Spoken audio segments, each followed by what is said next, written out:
in a shocking and emotionally charged courtroom session that has left both legal experts and the entertainment industry reeling.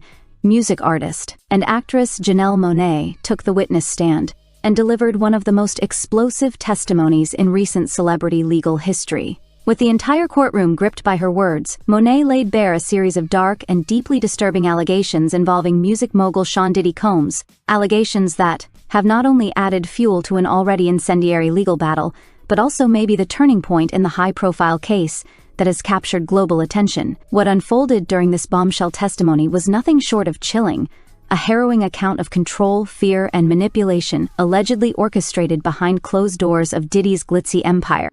Monae, known for her powerful voice, bold fashion, and advocacy for justice, arrived at the courthouse under heavy security and an atmosphere thick with anticipation. No one quite knew what to expect, but few could have predicted the emotional tsunami that her words would unleash. As she began to speak, the courtroom fell silent. There were no murmurs, no shifting in seats, just an eerie stillness, broken only by her steady voice as she recounted her experience and observation. According to Monae, she was once a guest at one of Diddy's now infamous exclusive parties, events that have been shrouded in mystery, whispered about in Hollywood circles for years, and now lie at the center of multiple lawsuits and federal investigations. It felt like a dream at first, Monae said. The house was extravagant, the music was perfect, everyone looked beautiful, like a scene from a fantasy, but that fantasy quickly twisted into something else, something sinister. Her voice cracked slightly as she detailed what happened next, and the courtroom sat on edge. No one was allowed to leave, she stated firmly. We were told it was for our safety, that it was part of the party's mystique, but when people actually tried to go, they were stopped. Some were locked in rooms, phones were taken. Security personnel weren't there to protect us, they were there to contain.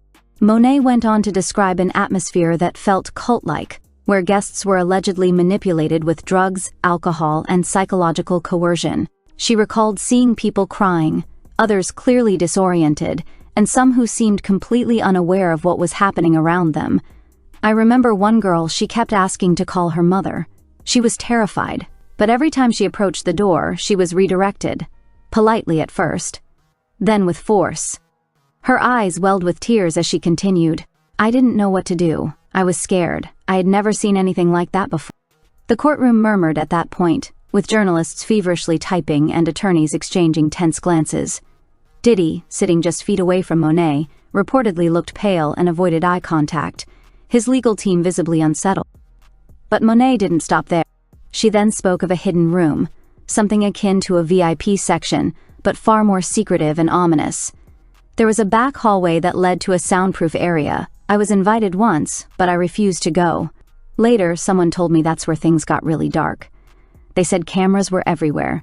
They said people were being recorded without their knowledge, doing things they probably wouldn't remember the next day. Her implication was clear, and gasps were heard from observers in the courtroom.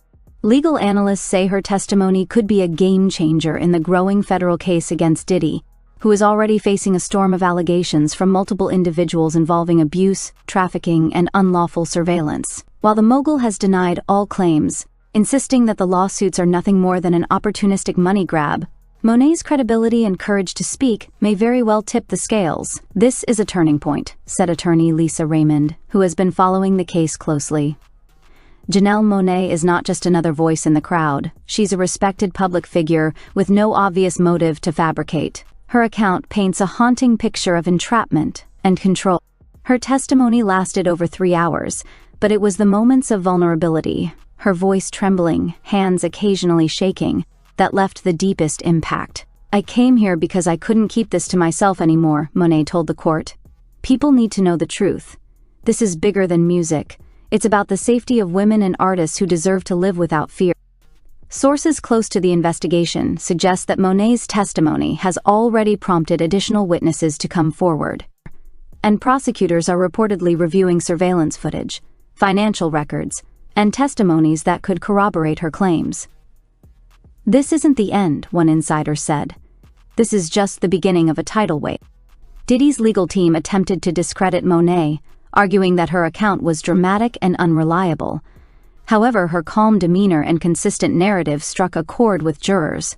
Some were even seen wiping away tears. The judge, maintaining a neutral tone, did note the gravity of her claims and reminded the court that further testimonies would determine the broader context.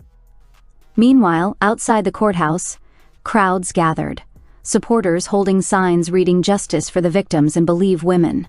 Social media exploded within minutes of Monae's testimony becoming public, with hashtags like #Janelle Diddy and #No one was allowed to leave trending globally. Celebrities, fans, and activists praised her bravery, some calling her the Me Too voice of the music industry. Janelle Monáe's revelation has also cast a long shadow over the hip-hop and entertainment industry, reigniting debates about accountability, power abuse, and the responsibility of public figures. Her testimony, with its haunting phrase, "No one was allowed to leave," has become a symbol of silent suffering endured by those trapped in the glitzy facades of fame. Insiders say this could lead to a wider reckoning, prompting industry-wide introspection and reform.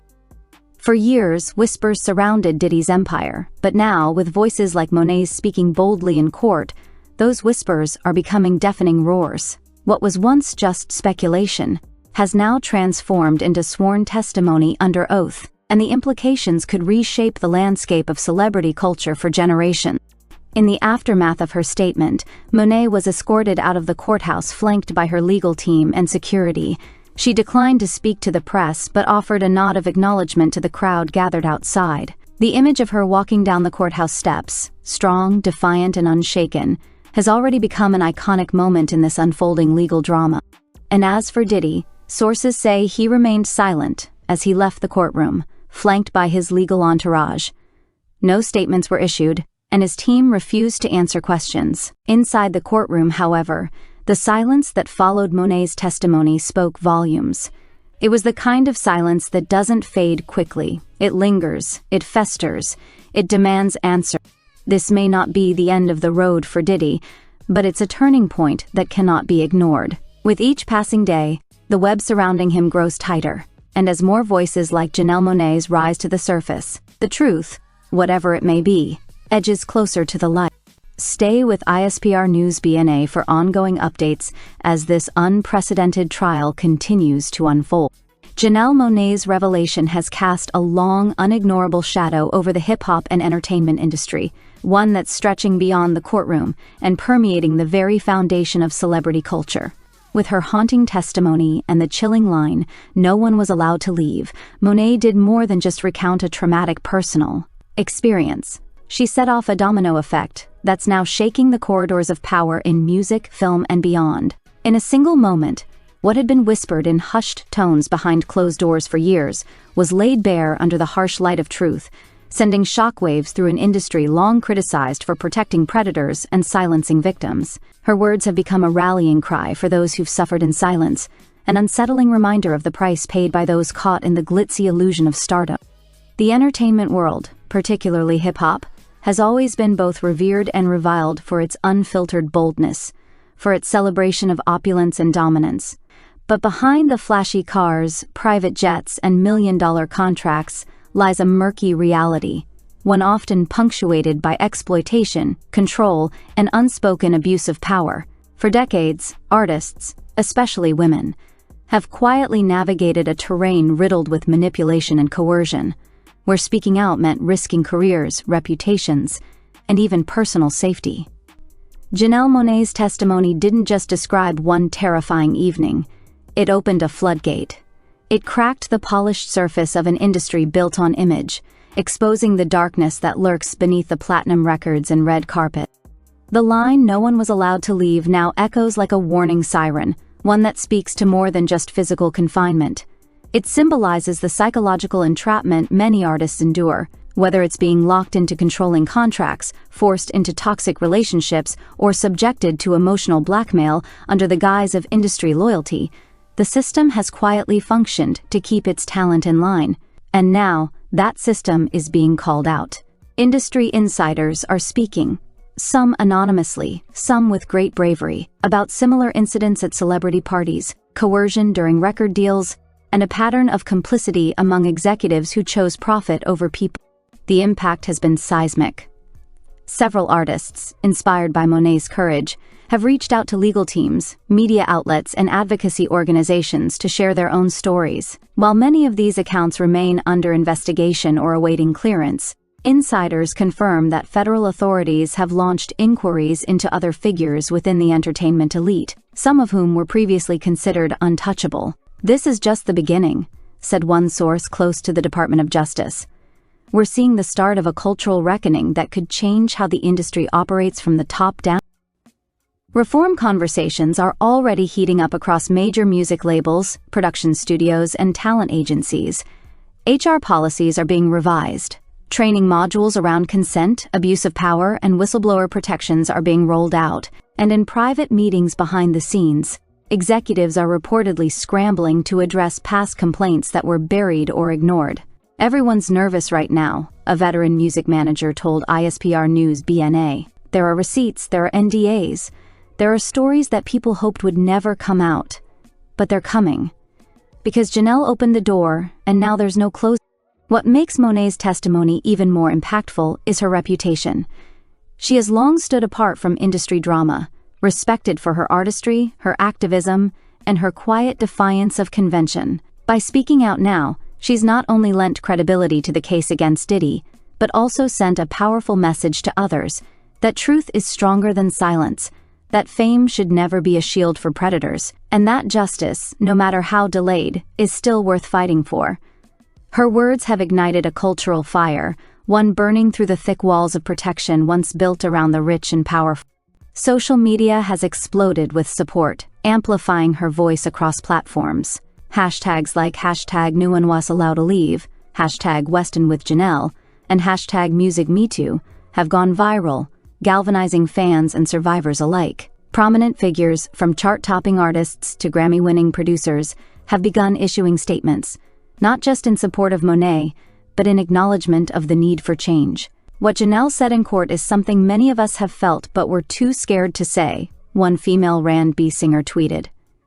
"We owe her everything, and we owe it to ourselves to make sure this never happens again." In the wake of the testimony, several major events and award shows are now under scrutiny for their affiliations. Corporate sponsors are reportedly re-evaluating contracts with artists and labels named in ongoing investigations. Streaming platforms are being urged to create accountability clauses, and some have already begun pulling content associated with those under federal watch.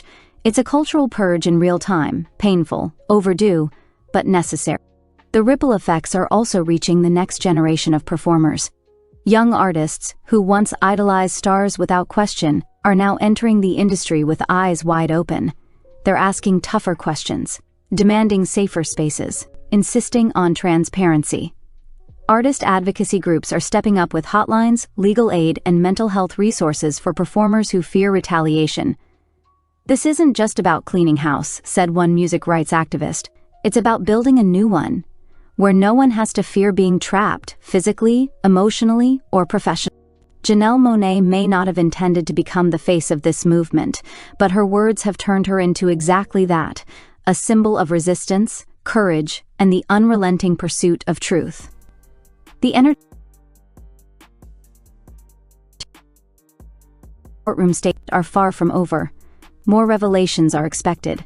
More testimonies are. The reverberations of her courtroom statement are far from over. More revelations are expected. More testimonies are anticipated. And while the road ahead is fraught with challenges, one thing is clear: the era of unchecked power in Hollywood and hip-hop is coming to an end.